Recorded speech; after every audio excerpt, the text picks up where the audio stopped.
This is eCoffee with Experts, where marketers and founders share what's actually working in SEO, AI, and digital growth.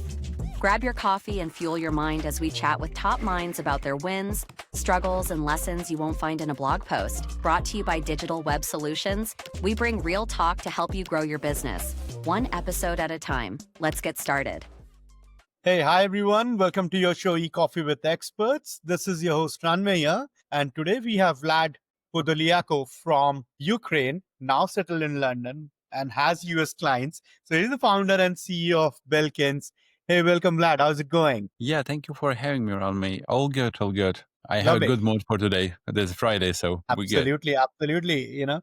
Can't wait for the weekend to start over. Oh, so, yes. Vlad, take us back before, we kind of pick your brains. Why don't you talk us through your journey thus far, how it all started, your entrepreneurial journey, and give us more about Belkins. What do you guys do? What is your core offering? And we'll take it off from there. Yeah, sure. Happy to do so. Okay, so Belkins is my first company and the biggest right now. I'm doing Belkins for 10 years already, and this is B2B acquisition agency. We are helping our clients to get more clients using all the marketing channels that we have in our arsenal. We have call emails, cold calls, content, ads, SEO, and others. So we are doing this for 10 years, working exclusively with the US market, working with a really nice big brands like Amazon, Cisco, IBM, and a lot of Fortune 500 companies. And we are sitting like mid-size enterprise segment. And we have 300 people based worldwide, but most of them in US, Europe, UK. So we have a lot of people. Yeah. And why I'm doing this? So this is a good question. So I don't know why I'm doing this, but I really like to build stuff, build things. And this is why I think I end up with the 15 different companies, 50 different products, and with amazing people that surrounding me that allow me to build more and say like, what the fuck we have right now? Another product, another company, another agency, another opportunity. So as a being builder and being opportunistic, I'm just really like build companies, speak to the people, it's professional relationships, and deliver no matter what we do to our clients, to our team, to our partners, etc. Lovely. Talking about building, you have built an 8-figure business without any external funding. So give us some tricks, man. I mean, what are let's say if I have to ask you, what are top 3 non-negotiables for a bootstrap business to really, really scale? Number 1, you as a founder doing everything for a big of chunk of time. And you struggle with it, you hate it, you have a pain of it, but you still try it and survive it. And down the road, you like getting better and better in everything you do. Part 2 of the first one, so let's count it 1.2, that founder should be involved in sales heavily for certain size of the company. I would also say that the founder and first member of the company should sell his product, his service, or whatever he's selling to at least $50,000, $100,000. And then you can allow yourself to hire first salesperson that will help you with that as well, and you will grow. So that's a common thing that people overlooked, founders. And I have a lot of my friends that are starting to hire sales team on amazing product and nothing growing because you don't know what you sell or how you sell it. Because that's the first one. The second one is non-negotiable. So you actually need to build transparent company. I think if you are bootstrapping and if you're kind of not raising capital, but again, it works also with raising capital, but you want it to be like a blue company with everything transparent, with all the weekly meetings, monthly meetings with the team, how you do, what we sucked at, what we win at. And you basically showing transparency, and it also helps a lot. And it's super simple, but if you work consistent with it, you will get the results. And the third thing is a consistency as well. So consistency is a problem for everything in the world. If you would be consistent with anything you do, your blog, your YouTube videos, your TikTok, your podcast, your company, your processes, your meeting stands per day on a daily basis or the year course, you'll be super successful. So consistency is always overlooked and the hardest soft skill, but easy available for everyone. you need to be committed. You need to be consistent with everything you do. And even though no matter how good you are at building company, how good your product or not, if you're consistent, you probably break the wall and you will grow. Absolutely. And, talking about winning in a space flooded with lead gen experts, right? Oh, Vlad, yeah. how do you kind of win business? What is that kind of differentiates you from all the noise out there? We just deliver. A lot of lead gen experts don't deliver. As a guy who in the space, and probably you also don't like that your competitors, like ours, over promising to our clients, over Yeah. promising a lot, getting all the money, and then these people came back to you like burnout. That like Vlad, we don't want to burn again, and you told us that we shouldn't go with this partner or that partner, but we still face this because of the cost and everything, and they didn't deliver. They promised us like hundreds of meetings per day, week, months. It's a lot from the agency that you can deliver, and with all the channels. Everything on the market works like that. It's kind of Wild West. You have a lot of people. You have a lot of lead gen experts. A lot of promising something. They get 3K, 5K, 10K, 15K. Some of them even 20K per month, per quarter. Most of them doing per quarter. They don't deliver. They burn these people, and there's a cycle of it. So what we do good for 10 years, we just deliver for our clients, and it's hard. Sometimes we are doing negative or losses for our P&L because we're doing the sacrifice in order to sustain client and deliver because we promised and we wanted to do everything that we could. And sometimes if things goes off road, we just admit that we are fail, and we are winning a lot of trust from our clients by doing that because we have our own skin in the game most of the time. Absolutely. You have really mastered cold email at scale, and you'd have interacted with a lot of businesses, founders. Where do you think businesses kind of get it completely wrong when it comes to their outbound strategy? They thinking about the old playbooks, like what the foundation of this kind of process looks like that Salesforce built back in the days. That you sending 100 emails, you have 10 replies, you have one I don't know, one client, let's say.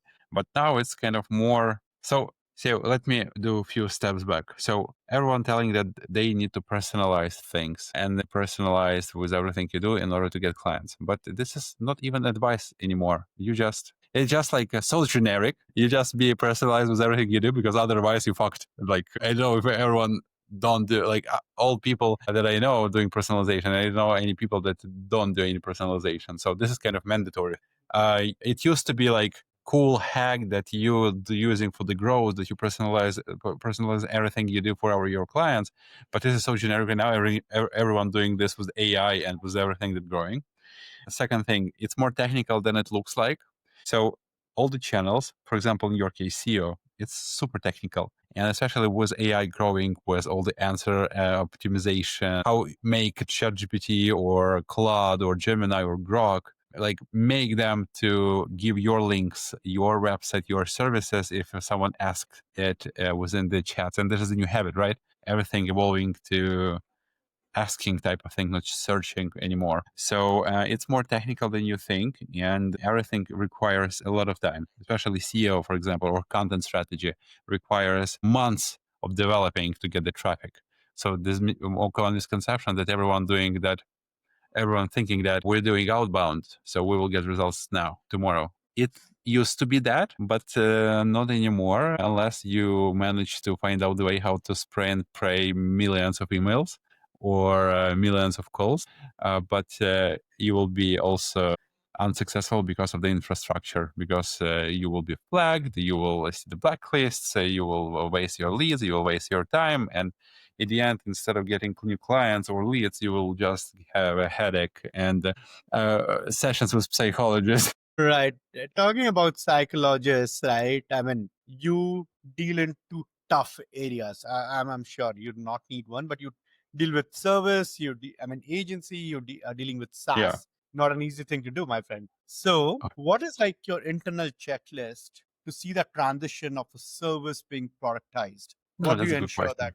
yeah, like must-haves there. So scalability of your service on the first hand. So it should be kind of scalable in a way how you deliver results for your clients or the operations around that. Is there can be like any automations done. So for example, when we built Folderly email deliverability product, one of our portfolio products, the first one actually, 5 years ago, we did heavily email marketing and we faced a lot of problems with it. As I said, infrastructure, mailboxes, domains, IP addresses, SPF, the mark, the KIMs, and all of other like technical stuff about emails. And we starting to find a way how we can like fix this. I personally spend a lot of time with like reading documentations and all the updates of Google, Microsoft, and other folks, and find out that oh, you need to send less emails now. You need to do, like kind of do not send any links or do not send any attachments. You don't also want to send any spam words, and also you need to pre-warm up your mailboxes before you send. So this sounds like automated process within the email outreach, for example, if you're providing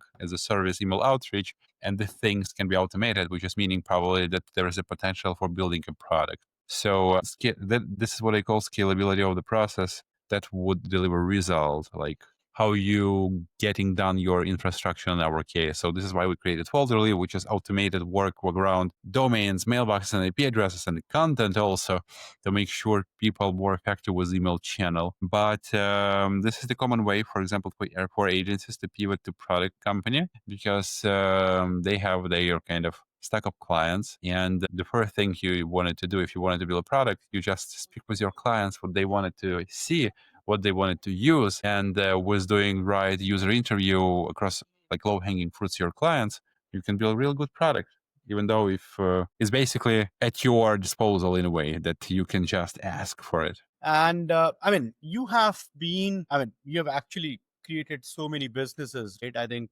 around 15 companies and launching 7 products. So here is, what I would want you to kind of let our audience know, especially the young ones who are trying to make or start a career or start something on their own, on starting their own entrepreneurial journey. What Yeah. is that piece of advice, Vlad, you'd want to give to them? They should actually keep an eye out for when they're starting their own entrepreneurial journey. For right now, I think I wouldn't suggest go to start like your business or your company because I would say as the one who wanted to do so for a long period of time, this is this kind of pain in the ass. You're just struggling a lot with it. But if you are not kind of have a fear about that you will struggle, that you will kind of face a lot of problems. So probably if you will still curious after that, you can build a company.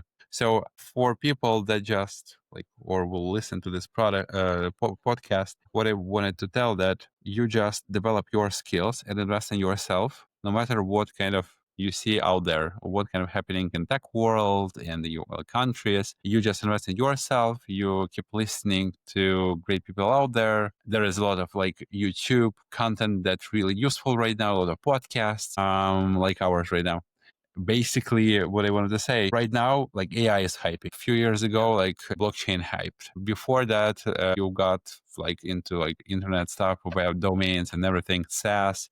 If you wanted to build something, just wanted to predict or find things that you currently using or using a lot or will use a lot or you see the fit with this kind of AI growing. Back in the days, what I thought it would be nice to have, not calling to taxis, but have an app, and Uber came. Or after that, when we always going to groceries, now you have Uber Eats and other folks that can like drop the groceries for you. Before that, every person was kind of so not automated in a way. We did like do a lot of calls or did a lot of walking to shop groceries and everything. And this is kind of low hanging fruits with the habits that you have to build product on. I hope it's not a word too vague, but you just need to, if I would summarize, the best opportunity right now to use to build your product is use AI and build infrastructure for AI.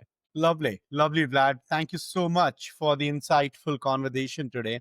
This has been really Thank you. great. And yeah, I mean, for our audiences, if they want to reach out to you, how would they do that? LinkedIn. Just find me on LinkedIn. All right. Lovely, Vlad. Thank you so much once again, man. Really appreciate it. Cheers. Thank you. Pleasure is mine, Ronmi. Thank you very much.